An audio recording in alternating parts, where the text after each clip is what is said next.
बिस्मिल्लाहिर्रहमानिर्रहीम रब्बिश्रह ली सदरी वयस्सिर ली अमरी वहलुल उक़दतम मिन लिसानी यफ़क़हू क़ौली।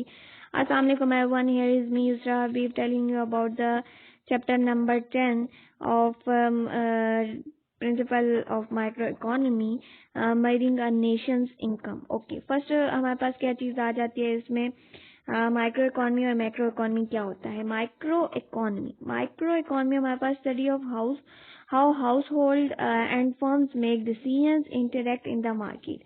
ठीक है, इसमें हमारे पास माइक्रो इकोनॉमी में हम लोग क्या स्टडी करते हैं कि कैसे कोई छोटी हाउस होल्ड या तो हाउस होल्ड या फिर जो फर्म्स हैं वो कैसे जो उनसा है अपना डिसीजन बनाते हैं और इंटरेक्ट करते हैं मार्केट के अंदर, बड़े लेवल पर नहीं, छोटे लेवल पर। तो वो हम लोग माइक्रो इकोनॉमी में स्टडी करते हैं।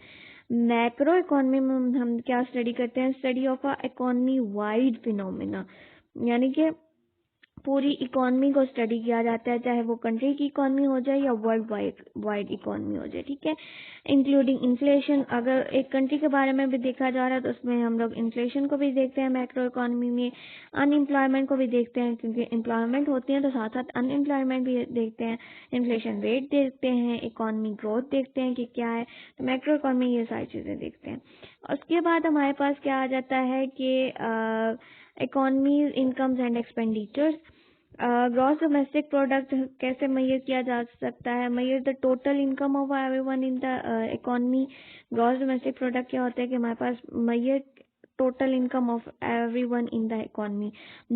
टोटल जो इनकम होती है वो हमारे पास इकोनॉमी के अंदर वो क्या होता है, ग्रॉस डोमेस्टिक प्रोडक्ट होता है।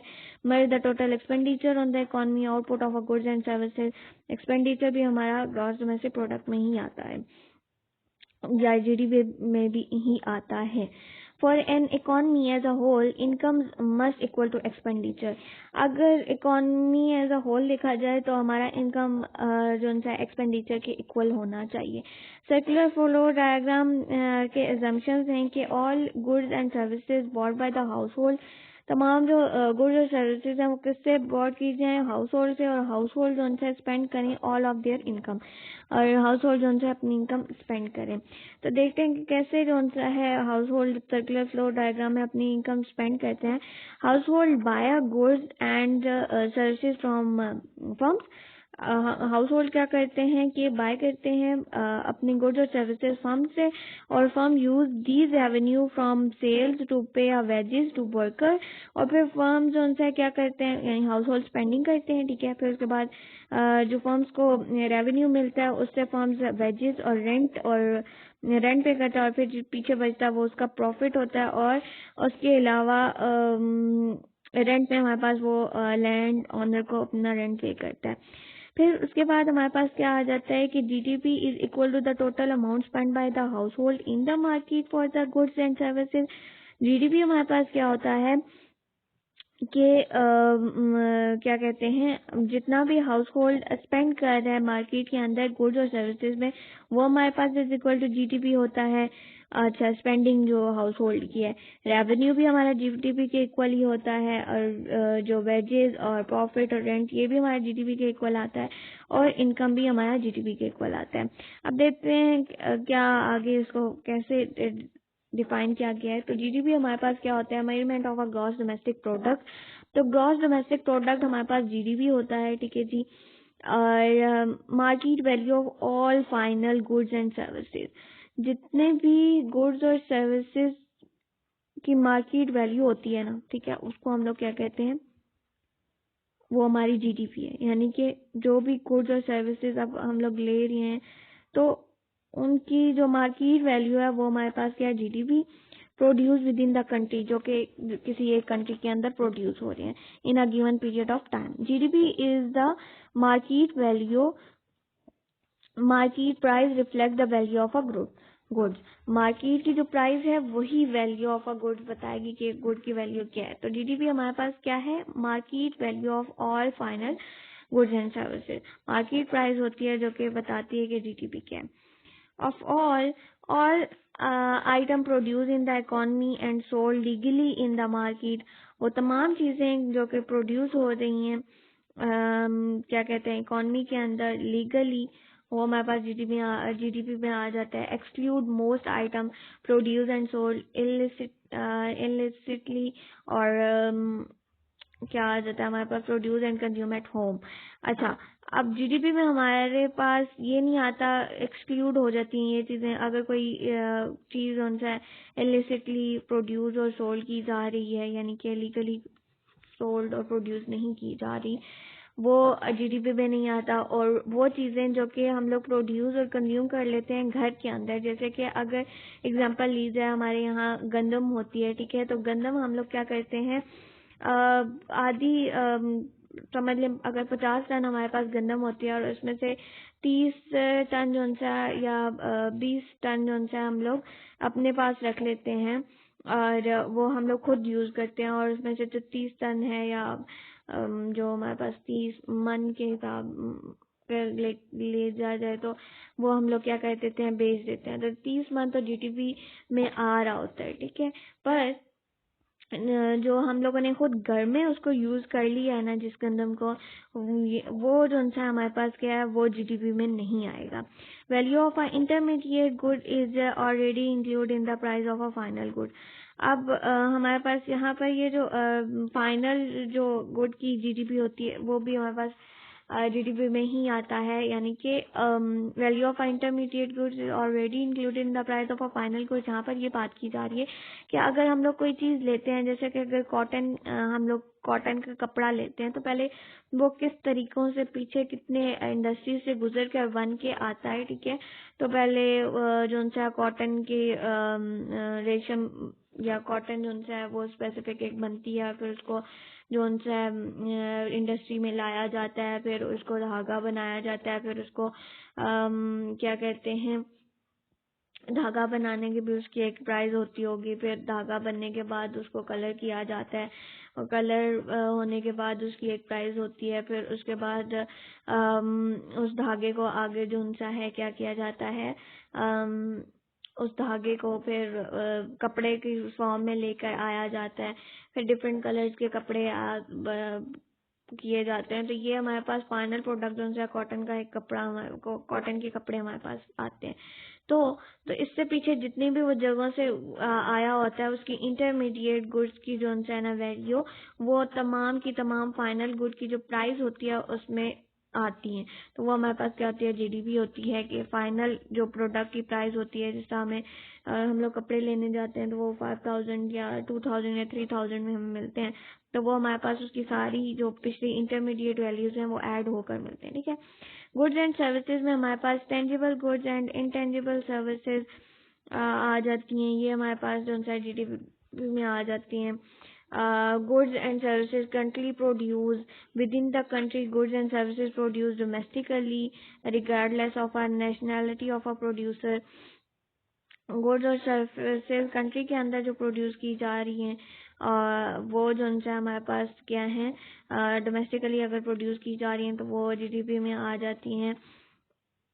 और ईयर और a quarter with in the time limit given period of a time, तो वो हमारे पास जीडीपी पे आ जाते हैं। ओके, फिर उसके बाद हमारे पास क्या आ जाता है, component of a GDP. GDP के क्या क्या कंपोनेंट्स हैं, यहाँ पर हमारे पास वाई को जीडीपी के साथ, जीडीपी को वाई से डिनोट किया गया है। सी हमारे पास कंजम्पशन है, आई हमारे पास इन्वेस्टमेंट है, जी हमारे पास गवर्नमेंट परचेज है, एन एक्स हमारे पास नेट एक्सपोर्ट है, और आई हमारे पास क्या है, आइडेंटिटी है। Okay, the component of a GDP, इनको हम लोग एक्सप्लेन करते हैं ये कैसे कैसे हैं। ओके, फर्स्ट ऑफ ऑल हमारे पास कंजम्पशन आ जाता है। कंजम्पशन में हमारे पास क्या आता है, spending bye the house hold on goods and services exception purchase of a new housing, ठीक है जी। अब हमारे पास जो जीडीपी के कंपोनेंट्स हैं उसमें जो हाउस होल्ड के ऊपर स्पेंडिंग है और गुड्स और सर्विसेज वो आ जाते हैं कंजम्पशन में, और except the purchase of a new housing. Consumption में हमारे पास जो नए घर बन रहे होते हैं वो नहीं आते, ठीक है। नए घर परचेज करना कंजम्पशन में नहीं आता। आगे इन्वेस्टमेंट में तो आ सकता है पर कंजम्पशन में purchase of a new houses नहीं आता। Spending capital equipment, inventories and structures. Investment में ये है कि अपने जो इनकम को है वो किस में लगाया जाए, स्पेंड किया जाए कैपिटल इक्विपमेंट्स में, यानी कि हमारे पास कुछ ऐसी चीज़ें लाई जाएं जो कि कैपिटल इक्विपमेंट, यानी कि उससे हम लोग कोई आगे और चीज़ें बना सकते हैं। कैपिटल इक्विपमेंट्स यूज़ करके वो इक्विपमेंट्स हमारे पास बहुत सारी चीज़ें आ सकती हैं। वो हम लोग कार्स ले सकते हैं, बहुत सारी कार्स लेकर, ठीक है, और वो एक जगह पे हम लोग रख लेते हैं, उसके ऊपर स्पेंड किया ना उन इक्विपमेंट्स के ऊपर, तो वो हमारे पास अब एक कैपिटल इक्विपमेंट बन गया, यानी कि वो हमारे पास एक सरमाया बन गया। अब हम लोग उन कार्स को बेच कर आगे अपना वो चला सकते हैं, कारोबार चला सकते हैं, तो वो हमारे पास कैपिटल इक्विपमेंट्स आ जाती हैं जो कि हम लोग कारोबार सरमाया बना के कारोबार चलाते हैं। इन्वेंट्रीज और स्ट्रक्चर्स आ जाते हैं, including household purchase of a new housing. अब इन्वेस्टमेंट जो सा है, इन्वेस्टमेंट में हमारे पास household purchase of a new housing आ सकता है, यानी कि न्यू हाउसिंग को परचेज किया जा सकता है, इन्वेस्ट किया जा सकता है घरों के ऊपर, और फिर उसके बाद उनको किराए पे लगाया जाए, तो फिर वो हमारा इन्वेस्टमेंट में आ जाता है। इन्वेंट्री एक्युमुलेशन आ जाता है। फिर गवर्नमेंट परचेज में क्या आ जाता है, government consumption expenditure and the government investment. Government के जितना भी क्या कहते हैं कंजम्पशन होती है, एक्सपेंडिचर और गवर्नमेंट इन्वेस्टमेंट जो होता है हमारे पास गवर्नमेंट परचेज में आ जाता है। Spending on the goods and services, जितना भी गवर्नमेंट स्पेंड कर रही है गुड्स और सर्विसेज देने में, यानी कि गवर्नमेंट किसी भी जिस कंट्री की भी गवर्नमेंट होती है वो गुड्स और सर्विसेज प्रोवाइड करती है अपने पीपल्स को, तो वो उसकी जितनी भी स्पेंडिंग हो रही है गुड्स और सर्विसेज के ऊपर, और वो जितना भी इन्वेस्ट कर रही है वो उसका गवर्नमेंट परचेज आ जाता है। By the local state and federal government does not include the transfer payments. इसमें हमारे पास पेमेंट की ट्रांसफर नहीं आती, उसके अलावा और हमारे पास गवर्नमेंट परचेज में आ जाता है। फिर हमारे पास नेट एक्सपोर्ट। नेट एक्सपोर्ट हमारे पास क्या है कि एक्सपोर्ट माइनस इंपोर्ट। एक्सपोर्ट में से जब हम इंपोर्ट माइनस कर लेते हैं तो वो हमारे पास नेट एक्सपोर्ट हो जाता है। मीन कि जो हमारी एक्सपोर्ट है, spending on the domestically produce goods by the foreigner, यानी कि अपनी जो एक्सपोर्ट है प्रोड्यूस बाय द फॉरिनर, और इम्पोर्ट उनसे spending on the foreign good by domestically resident. ठीक है, अब इम्पोर्ट एक्सपोर्ट जो चीज़ें की जा रही हैं उसमें से अगर हम लोग इम्पोर्ट को माइनस कर लेते हैं, यानी कि एक्सपोर्ट हमारी जो बाहर चीज़ें जा रही हैं और इम्पोर्ट हम लोग यहाँ मुल्क के अंदर दरामद कर रहे हैं, अगर उसको हम लोग माइनस करें तो हमारे पास नेट एक्सपोर्ट आ जाती है। तो नेट एक्सपोर्ट जो है वो भी अगर जो है पॉजिटिव में आती है तो मीन हमारी जो एक्सपोर्ट है वो क्या है, ज़्यादा है, और अगर हमारी नेट एक्सपोर्ट जो है नेगेटिव में आती है तो मीन हमारी जो इम्पोर्ट है वो ज़्यादा है। ठीक है, उसके बाद हमारे पास क्या आ जाता है कि components of a USA GDP 2007। GDP of the United State is equal to 4 trillion. जो यूनाइटेड स्टेट की जीडीपी थी वो क्या थी, 14 ट्रिलियन, सॉरी 14 ट्रिलियन डॉलर थी। जीडीपी पर पर्सन जो थी वो 45,838 जो उनसे हमारे पास डॉलर जीडीपी पर पर्सन थी। कंजप्शन कितनी थी, 32,225 डॉलर जो उनसे पर पर्सन कंजम्पशन थी, और इन्वेस्टमेंट हमारे पास क्या थी, 7,061 जो उनसे हमारे पास डॉलर पर पर्सन इन्वेस्टमेंट थी, और गवर्नमेंट परचेज जो उनसे है 1912 पर पर्सन जो उनसे हमारे पास गवर्नमेंट परचेज थी। नेट एक्सपोर्ट टू नेगेटिव 2,360 पर पर्सन थी। अब यहाँ पर क्या कह रहे हैं कि जीडीपी एंड इस कंपोनेंट्स उनके जो सारे लिख दिए गए हैं, और total in billions of a dollar, यानी कि हमारे पास जो टोटल ग्रॉस डोमेस्टिक प्रोडक्ट थी वो इतनी थी, और सारी जो यहाँ पर लिख दी गई हैं। अब पर पर्सन अगर हम लोगों ने निकालना है जीडीपी पर पर्सन, तो हमें अगर पर पर्सन जीडीपी निकालना है तो income divided by total income divided by आ जाता है हमारे पास, एक minute, total income. This table show the total GDP for the USA पर पर्सन. हमारे पास यहाँ पर इन डॉलर जो सा है जीडीपी निकाली गई है और परसेंट ऑफ टोटल जो सा निकाला गया है. ठीक है, इसमें हमारे पास जो सा है, this is a table shown the total GDP for the USA economy in 2007 and breakdown of a GDP among its four components. When the reading this table, recall the identify y is equal to c plus I plus g plus n x. यानी कि हमारे पास जो GDP है उसके अंदर जो है यानी कि y हमारे पास किसके इक्वल होगा, कंजम्पशन को ऐड करेंगे किसके अंदर, इन्वेस्टमेंट के अंदर, फिर हमारे गवर्नमेंट परचेज में ऐड करेंगे और फिर नेट एक्सपोर्ट में ऐड करेंगे, तो तब हमारे पास क्या आ जाएगा, टोटल जीडीपी आ जाएगी. ओके, उसके बाद हमारे पास यहाँ पर एक बात बतानी है जो कि मुझे मिल नहीं रही. ओके, जो जीडीपी पर पर्सन अगर हम लोगों ने निकालनी हो तो वो total revenue divided by total population करें तो हमारे पास जीडीपी पर पर्सन निकल आती है. ठीक है, और उसके बाद हमारे पास क्या आ जाता है, यही बात बतानी थी कि अगर जीडीपी पर पर्सन निकालनी हो तो वो कैसे निकलती है, total revenue divided by total population, या total income divided by total population, या total spending divided by total population. तो तब हमारे पास जीडीपी पर पर्सन निकल आती है. उसके बाद हमारे पास क्या आ गया है, रियल वर्सेस नॉमिनल जीडीपी. अब हमारे पास जो रियल जीडीपी होती है वो क्या होती है, total spending rises from 1 year to the next.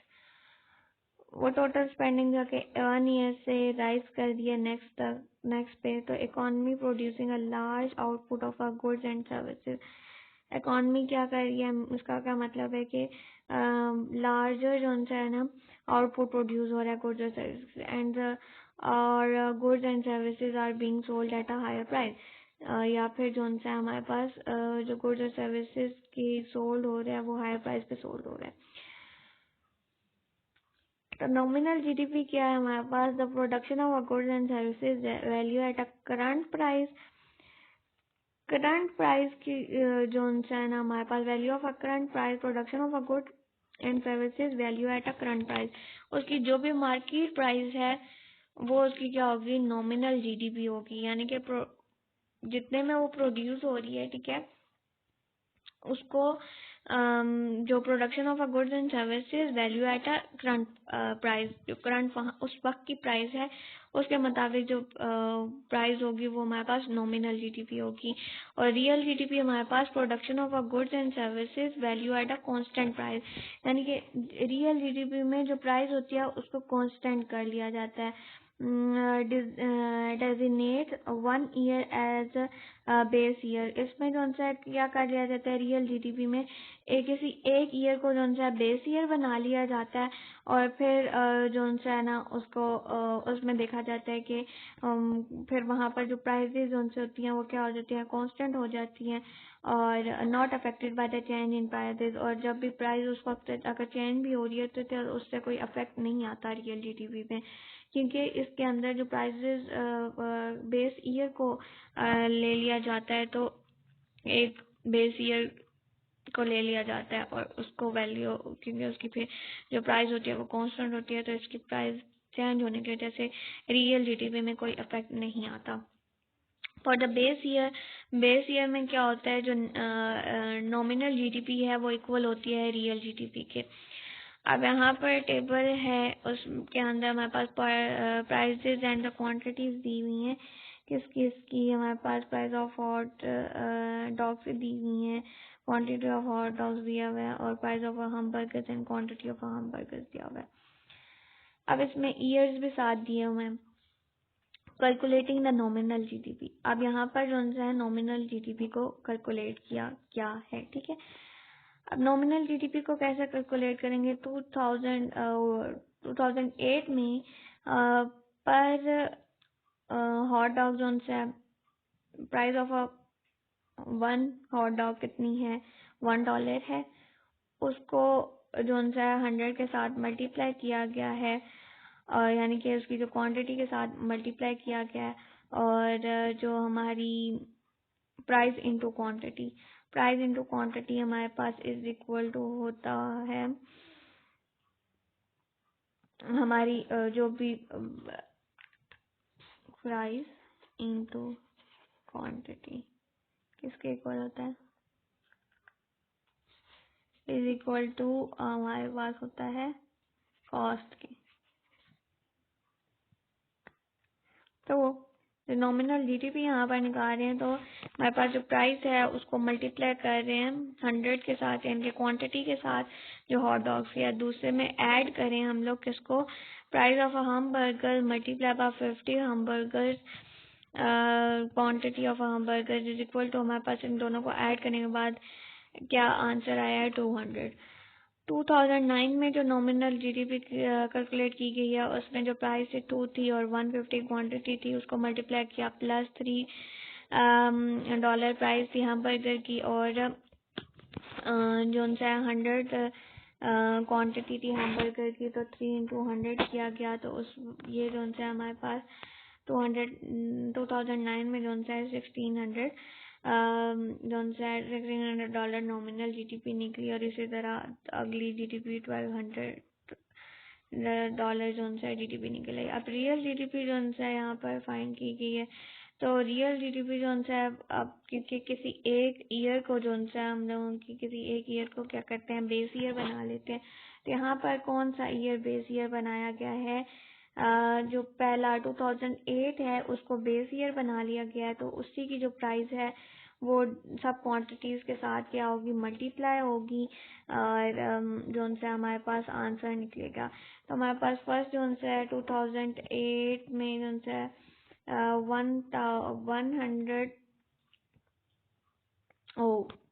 1 dollar जो उनसे पर हॉट डॉग जो उनसे मल्टीप्लाई बाय 100 करें, क्वांटिटीज बढ़ती रहे पर प्राइस उनसे बेस ईयर के मुताबिक उसको कांस्टेंट कर दिया गया, यानी कि उसकी प्राइस अब $1 है, तो 1 को हम लोगों ने सब क्वांटिटीज के साथ मल्टीप्लाई करना है। और इसी तरह यहाँ पर 2, क्योंकि 2008 में ही जो हमबर्गर की प्राइस थी वो तो 2 थी, 2 को हम लोग 50 के साथ, 2 को हम लोग 100 के साथ, और 2 को हम लोग 150 के साथ मल्टीप्लाई करना है, और इन सब को जो उनसे ऐड करना है, यानी कि फर्स्ट हम लोग जब हमारे पास क्वांटिटी 100 थी और 50 थी, तो तब हमारे पास $200 जो उनसे क्या निकले? रियल जीडीपी निकली, और यहाँ पर बता भी दिया गया है कि बेस ईयर हमारे पास 2008 है। और 2009 में हमारे पास जो जीडीपी निकली वो 350 निकली, जब हमारे पास 200 हॉट डॉग्स बिक रहे थे, और प्राइस हमारे पास 1 ही थी, क्योंकि बेस ईयर हमारे पास क्या है? 2008 है, और 150 हमबर्गर्स निकल रहे थे उस वक्त, तो प्राइस हमारे पास 2 थी। तो इन सबको ऐड किया, ऐड करने के बाद 500 जो हमारे पास डॉलर जीडीपी कैलकुलेट हो गई है। Calculating the GDP deflector. अब जीडीपी डिफ्लेक्टर क्या होता है? जीडीपी डिफ्लेक्टर हमारे पास nominal GDP divided by real GDP into 100 करें, तो वो हमारे पास क्या होता है? जीडीपी डिफ्लेटर होता है। This table show how the calculate real GDP, nominal GDP and the GDP deflector for the hypothetical economy that produce only the hot dogs and hamburgers। अब यहाँ पर जीडीपी डिफ्लेक्टर्स को डिफाइन देखा गया है, तो उसमें हमारे पास नॉमिनल जीडीपी पहले 2000 है, डिवाइडेड बाय रियल जीडीपी वो भी 200 है, डिवाइडेड बाय रियल जीडीपी 200 है। इन दोनों को डिवाइड करो, मल्टीप्लाई बाय 100 करो, तो हमारे पास क्या आंसर आ रहा है? जो उनसे आंसर आ गया है इसका,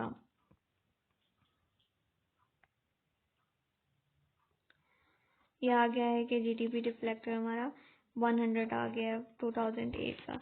फिर उसके बाद दूसरा जो सा है 2009 में हमारे पास जो जीडीपी नॉमिनल जीडीपी थी वो 600 थी और डिवाइडेड बाय रियल जीडीपी 350 थी, मल्टीप्लाई बाय 100 किया तो हमारे पास जो सा 171 जो सा है जीडीपी डिफ्लेटर आ गया। और 2010 में हमारे पास $1200 जो सा क्या थी नॉमिनल जीडीपी थी और नॉमिनल और रियल जीडीपी 500 थी।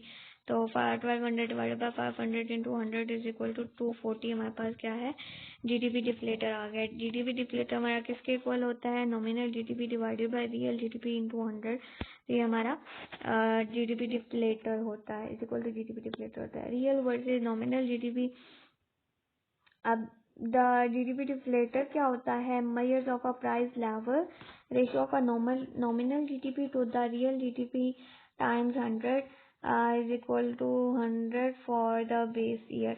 यानी कि वो क्या कहना चाह रहे हैं कि नॉमिनल जीडीपी को डिवाइड करें रियल जीडीपी से और इंटू 100 करें तो वो हमारे पास क्या होगा जीडीपी डिफ्लेटर होगा। Measure the current level of a price relative to the level of a price in the base year.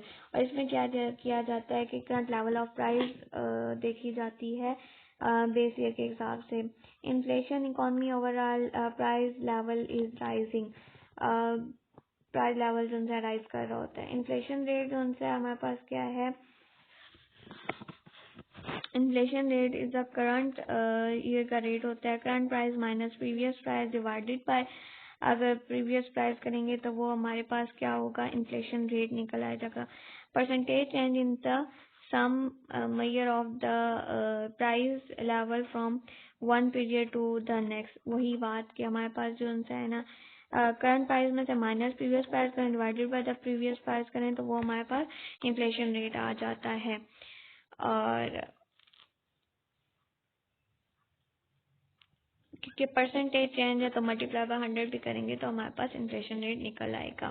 The GDP deflator can be use to take a inflation out of a nominal GDP deflate nominal GDP. आगे हमारे पास ये GDP over recent history. तो the GDP data real GDP grow over a time. Real GDP जो है time के साथ साथ क्या करती है ग्रो करती है। ग्रोथ इज नॉट स्टेडी, इसकी ग्रोथ जो है स्टेडी नहीं होती। Recession real GDP decline, lower income low होती है। राइजिंग अनएम्प्लॉयमेंट, अनएम्प्लॉयमेंट ज़्यादा होना शुरू हो जाती है। फॉलिंग प्रॉफिट कम होना शुरू होता है। Increase of bracket. अब यहाँ पर GDP in the USA state की देखी जाए जीडीपी लेवल तो इसमें क्या है कि वैसे तो ये लगता है कि जो सा है ना यूएसए की जीडीपी रेट जो सा रियल जीडीपी बढ़ रही है। पर यहाँ पर कहीं कहीं अगर हम लोग इसको जूम इन करके देखें तो यहाँ पर ये नीचे जो सा गिर भी रही है कहीं ना कहीं। तो जैसे जैसे जो उनसे हमारे पास रियल जीडीपी इंक्रीज होती है वैसे वैसे गिरती भी है। उससे जो है क्या क्या चीज़ें होती हैं प्रॉफिट कम होता है और रिसेशन पीरियड आ जाता है हमारे पास। ठीक है, this figure show the contrarily data on the real GDP for the USA economy rise 1965 recession period of a falling real GDP are marked with the shades vertical part. अब जहाँ जहाँ ये part हमें नजर आ रहे हैं इस जगह पे हमारे पास क्या हुआ था इस जगह पे ये जो जगह है इन जगह पे जो रियल जीडीपी है वो गिरी है और फिर वो बढ़ी है। GDP good measure of our economy well-being. GDP single measure of our economic well-being of a society. Economic total income, economic total expenditure ये हमारे पास सब GDP में आ जाता है। लार्जर GDP अगर ज़्यादा GDP होगी तो क्या होगा good life, better health care भी बेटर होंगे, बेटर एजुकेशनल सिस्टम होगा। Measure the ability to obtain many of the inputs into the world life. GDP not perfect measure of a well-being does not include layer उसके अंदर कोई मजा नहीं होगा। value of almost all the activities that take place outside the market, हर चीज़ की बहुत ज़्यादा price होगी। quality of environment, no distribution of the income, कोई भी इनकम की डिस्ट्रीब्यूशन नहीं होगी। रिच कंट्रीज जो उनकी जीडीपी जो हायर होती है पर पर्सन, बेटर लाइफ होती है उनकी, लाइफ एक्सपेक्टेंसीज, लिटरेसी और इंटरनल यूजेज जो हायर होता है।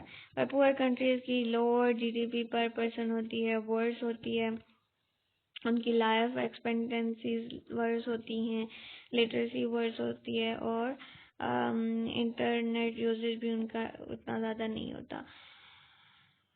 उसके बाद international differences in GDP and qualities of a life. तो लो GDP per person, more infant with low birth weight. Low GDP per person होगी तो मीन जो बर्थ वेट होगा वो भी लो होगा, higher rate of infant mortality, higher rate of maternal mortality, higher rate of child malnutrition। मतलब अगर GDP लो होगी तो ये सारे प्रॉब्लम्स होंगे। Less common access to the safe drinking water, पानी पीने के इतने ज़्यादा सहूलियात नहीं होगी। Fewer school age children are actually in the schools, और बहुत कम स्कूल्स होंगे, बहुत कम टीचर्स होंगे, बहुत कम टेलीविजन होंगे, फेवर टेलीफोन्स होंगे, फेवर पेव रोड्स होंगे और favour house hold with electricity होंगे। तो लो जीडीपी में ये सब चीज़ें आ जाती हैं। Okay, real GDP per person बताई गई है, लाइफ एक्सपेक्टेंसीज बताई गई हैं, एडल्ट लिटरेसी बताई गई है और इंटरनेट यूजेज बताया गया है।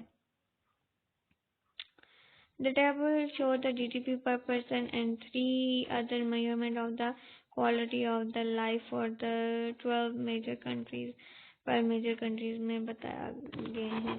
अब जहाँ पर देखें सबसे ज़्यादा जो उनसे है जीडीपी है, वहाँ पर जो लाइफ एक्सपेक्टेंसीज हैं वो 78 है। अच्छा, एडल्ट लिटरेसी 99% पूरी की पूरी है और जो इंटरनेशनल यूसेज है, इंटरनेट यूजेज है वो भी 63% है। जैसे जैसे जो सा ये जापान आ रहा है, फिर जर्मनी, रशिया, इनमें भी कुछ ना कुछ बेहतर है, लाइफ एक्सपेक्टेंसी ज़्यादा है, एडल्ट लिटरेसी जो सा है वो भी ज़्यादा है, इंटरनेट यूजेज भी ज़्यादा है। पर उसके बाद मैक्सिको, ब्राज़ील, चाइना, इन सब, फिर नीचे इंडिया, पाकिस्तान, बांग्लादेश, नाइजीरिया।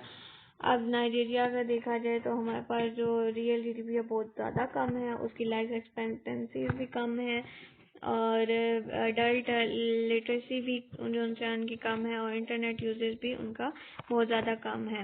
यहाँ तक हमारा हुआ चैप्टर एंड, और आगे अगर कोई भी मसला हुआ तो मुझसे आप पूछ सकते हैं और कमेंट्स में आप मुझसे जो भी मसला हो पूछ सकते हैं। Thank you.